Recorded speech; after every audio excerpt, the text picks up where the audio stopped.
Hai teman-teman, selamat datang di vlog pelajar hari ini. Perkenalkan, nama saya Alvin Hartana dengan NIM A1C02410005. Di video ini saya lagi berada di kampus sambil bahas satu materi penting dalam bahasa Indonesia, yaitu kalimat efektif. Materi ini sebenarnya sering banget kita pakai dalam kehidupan sehari-hari, cuma kadang kita nggak sadar.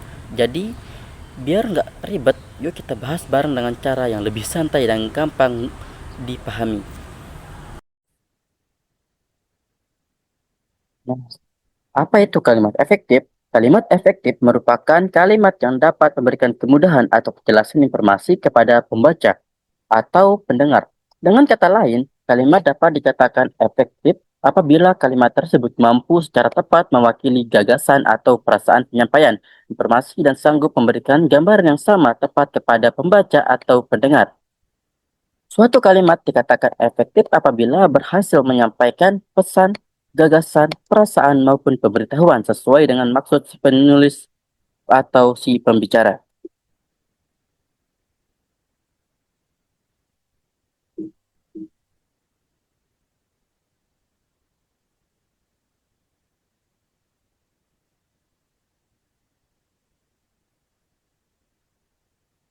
Selanjutnya itu ciri-ciri kalimat efektif.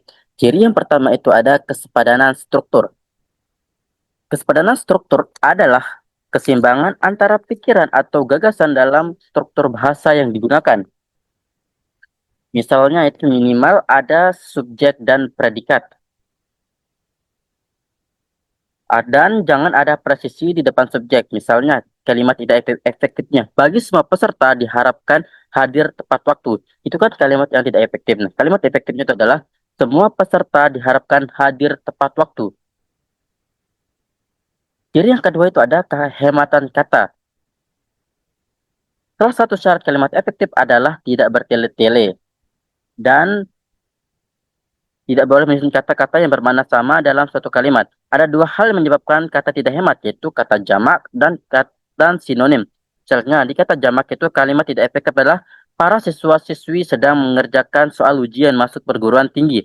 Nah, seharusnya dapat ada kata-kata para siswa-siswi itu kan memiliki kata yang sama. Jadi mungkin bisa disingkat menjadi kalimat efektifnya adalah siswa-siswi sedang mengerjakan soal ujian masuk perguruan tinggi. Seperti itu. Selanjutnya itu ada sinonim. Contoh kalimatnya itu seperti kalimat tidak efektifnya adalah ia masuk ke dalam ruang kelas. Seharusnya itu kalimat efektifnya adalah ia masuk ke ruang kelas. Ciri yang ketiga itu ada kesejajaran bentuk. Ciri-ciri ini adalah berkaitan dengan imbuhan dalam kata yang ada dalam kalimat. Sesuai kedudukannya pada kalimat itu, pada intinya, kalimat efektif haruslah berhimbuhan paralel dan konsisten. Contohnya itu adalah kalimat tidak efektif. Hal yang mesti diperhatikan soal sampah adalah cara membuang, memilah, dan pengolahannya.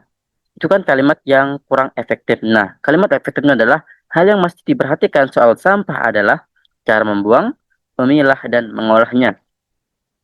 Jadi yang keempat adalah ketegasan makna. Tidak semuanya subjek harus diletakkan di awal kalimat, namun memang peletakan subjek seharusnya selalu mendahului predikat. Akan tetapi, dalam beberapa kasus tertentu kita bisa saja meletakkan keterangan di awal kalimat untuk memberikan efek penegasan agar pembaca dapat langsung mengerti gagasan utama dari kalimat tersebut. Contohnya, kalimat tidak efektifnya adalah kamu sapulah lantai rumah agar bersih. Itu kan kalimat yang kurang efektif ya. Seharusnya itu kita bisa ubah menjadi sapulah lantai rumahmu agar bersih. Ciri yang kelima itu adalah ada kelogisan kalimat. Kelogisan kalimat adalah ciri-ciri yang efektif terakhir yang amat krusial, yaitu menyangkut kelogisan kalimat yang kita buat. Kelogisan berperan penting untuk menghindari kesan ambigu pada kalimat, karena itu kita bisa membuat kalimat dengan ide yang mudah dimengerti dan masuk akal agar pembaca dapat dengan mudah mengerti maksud dari kalimat tersebut. Misalnya ya, kalimat tidak efektif adalah kepada Bapak Kepala Sekolah waktu dan tempat kami persilahkan. Itu kan kurang efektif ya. Seharusnya kita ubah menjadi Bapak Kepala Sekolah dipersilahkan menyampaikan pidatonya sekarang. Selanjutnya itu ada unsur-unsur kalimat efektif. Unsur yang pertama itu ada subjek. Subjek adalah bagian kalimat yang menunjukkan pelaku, tokoh, benda atau suatu hal yang menjadikan pokok pembicara. Misalnya, Dina membaca buku di perpustakaan. Selanjutnya itu ada predikat. Predikat adalah bagian kalimat yang menyatakan suatu tindakan atau keadaan yang dilakukan oleh subjek. Predikat biasanya berbentuk kata kerja, kata kerja, prasa numeral, kata benda, kata depan, kata sifat, dan prasa kata sifat. Contohnya itu adalah katak melompat. Unsur yang kedua itu adalah objek. Objek adalah unsur kalimat yang melengkapi kata kerja lang sehingga subjek langsung di belakang predikat. Objek dapat berbentuk kata benda atau prasa kata benda. Contohnya, ibu berbelanja sayuran di pasar. Selanjutnya itu ada pelengkap. Pelengkap atau komplement adalah bagian kalimat yang melengkapi P. Letak letak pelengkap umumnya di belakang P yang berupa verba. Posisi seperti ini juga ditepati oleh O dan jenis kata yang mengisi pel dan O juga sama, yaitu dapat berupa nomina, prasa nomina, atau klausa. Contohnya itu adalah ketua MPR, yang mana MPR sebagai subjeknya, membacakan sebagai predikatnya, dan Pancasila sebagai objeknya.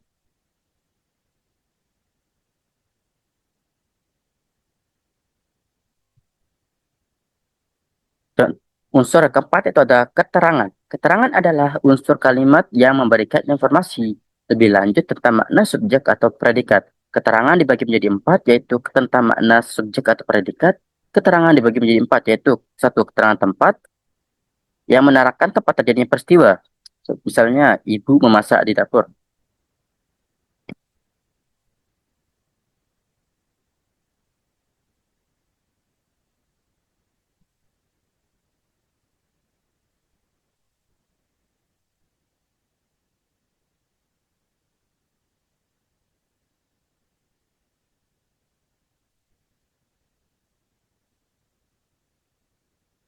Yang kedua itu ada keterangan waktu yang menerangkan waktu peristiwa. Misalnya, 2 minggu yang lalu, Siti berkunjung ke rumah nenek.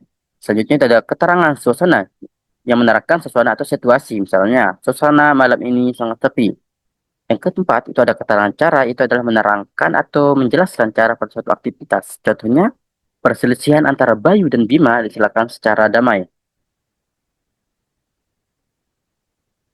Materi selanjutnya yaitu syarat kalimat efektif.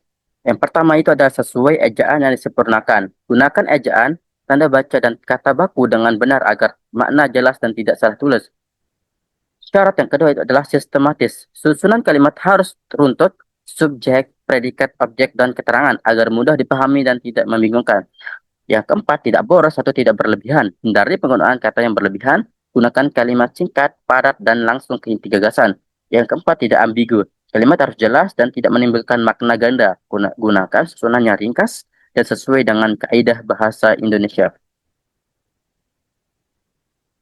Selanjutnya ada struktur kalimat efektif. Struktur kalimat efektif harus benar dan jelas. Kalimat efektif memiliki kesatuan bentuk dan makna agar pesan tersampaikan dengan tepat.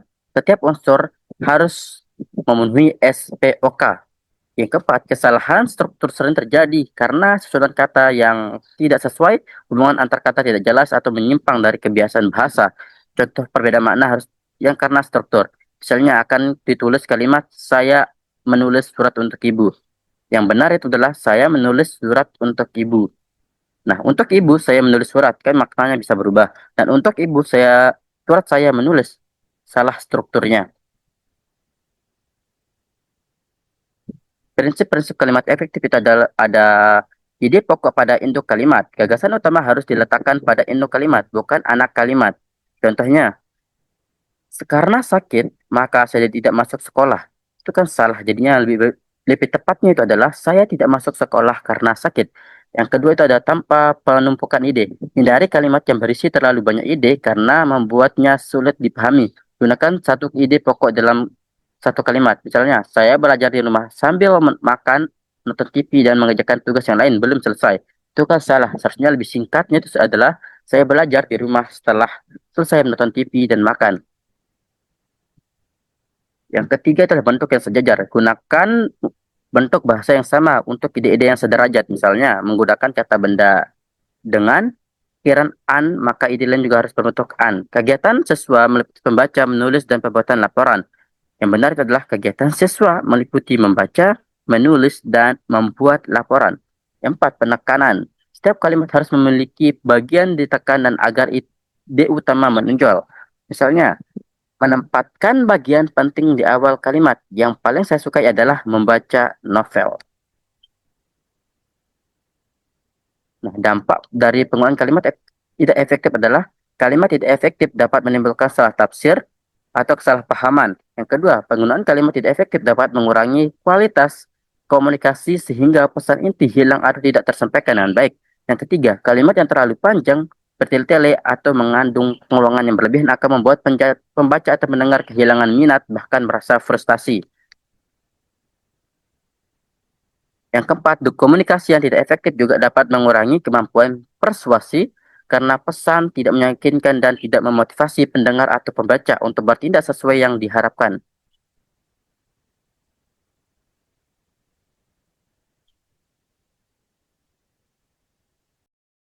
Selanjutnya, studi kasus.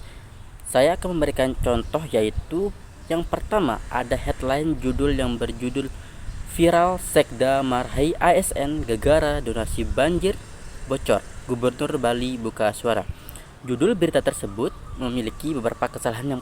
Yang pertama, kata gegara bukanlah kata baku yang seharusnya bisa diganti menjadi karena atau akibat. Dan yang kedua, ada pada kata bocor. Dalam konteks donasi bisa diganti menjadi disalahgunakan, serta untuk judul yang dibuat pada berita tersebut terlalu luas dan tidak fokus pada satu masalah yang ada. Yang pertama terletak di kemarahan gubernur, dan yang kedua bencana alam banjir. Jika kita melihat pada foto tersebut, maka terlihat jelas bahwa kedua kalimat yang digunakan kurang efektif. Kalimat yang tertera pada pernyataan tersebut adalah helm Anda mohon dikunci dan hilang di luar tanggung jawab kami.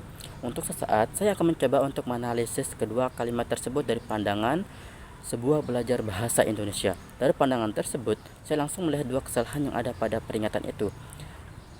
Kedua adalah penggunaan kata dikunci dan di luar, dan kedua kesalahan itu berhubungan. Untuk kesalahan pertama, yaitu penggunaan dikunci, saya melihat bahwa dikunci itu dipisahkan, padahal seharusnya kunci itu digabungkan karena kunci merupakan sebuah objek. Berhubungan dengan itu, kata di luar yang digabungkan seharusnya dipisahkan karena luar adalah keterangan tempat. Dengan itu, kalimat yang benar menjadi helm Anda mohon dikunci dan hilang di luar tanggung jawab kami. Saya juga ingin menambahkan kata jika dan maka pada kalimat kedua untuk memperjelas maksud penulis. Saya juga ingin mengganti kalimat yang pertama menjadi lebih tegas supaya kalimat yang pertama dapat menjadi sebuah peringatan yang lebih cocok, sehingga kalimat yang terakhir menjadi kunci helm Anda dan jika hilang maka di luar tanggung jawab kami. Terima kasih, hanya itu penjelasan dari saya. Semoga penjelasan tadi bisa membantu teman-teman memahami materi ini lebih mudah. Jangan lupa gunakan kalimat efektif di tugas dan komunikasi sehari-hari. Sampai jumpa di video berikutnya.